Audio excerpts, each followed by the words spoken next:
news on Global Edmonton.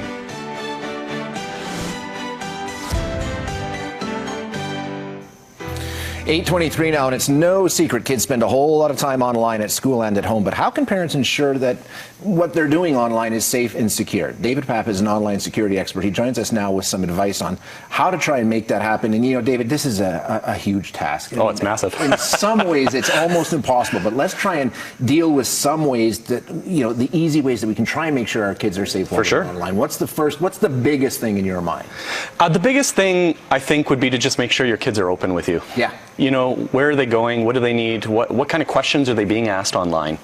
And when I mean that is, you know, especially when you're signing up for accounts, they tend to want to ask a lot of personal information. Yeah. My kids and I joke about things a lot because we have fake online birthdays. There you go. Yeah, and because most sites don't need to know it. They want to know you're of legal age or not. Yeah. Other than that, it's none of their business. But we're at the point now where I think if you think you're going to know everything that your kid is doing online, you're fooling yourself. So I think, like you say, having that communication, your kid's going to run into stuff. If your kid's got a phone, forget it. So having that communication where you can talk to That's the kids, the big one. What did you run into, right? Yeah. Then aside from that, depending on the age of the child, we usually recommend having the computer in a visible location. Kitchen, living room, the screen shouldn't be hidden.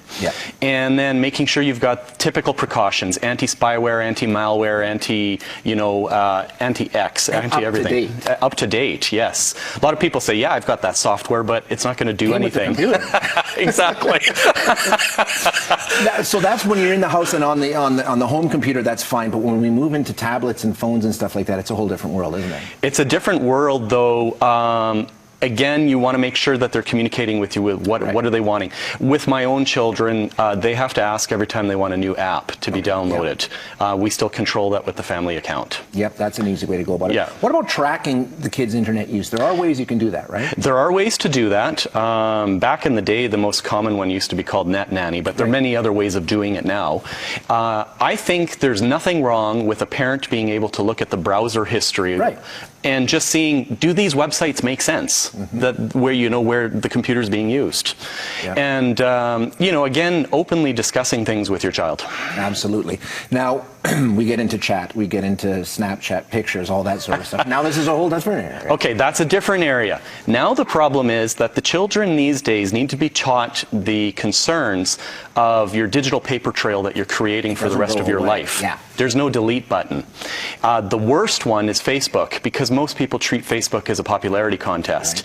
And for most of them, they don't even know all the friends that they have or friends of friends. And they're sharing out huge amounts of information. Companies now and organizations are actively using Facebook and social media. They're looking at it to see, what kind of person are you? Do we want to have you working for our organization? And sometimes you won't even find out, how come I didn't get that job interview? I thought for sure I was a shoo-in. It's because they found something that they didn't quite agree with. And you know what? Most of the time it could be a picture that somebody else posted and tagged you in that wasn't even part of your own profile. It's just, you know, maybe you had fun at a party and you were doing something goofy and it got posted on your Facebook page. And like you're saying, that stuff stays with, and we've seen it with how many candidates for federal and provincial elections lately. The stuff they did 10 years ago, the picture shows up. The ghost in the closet. And there's nothing you can do about it. I know, absolutely.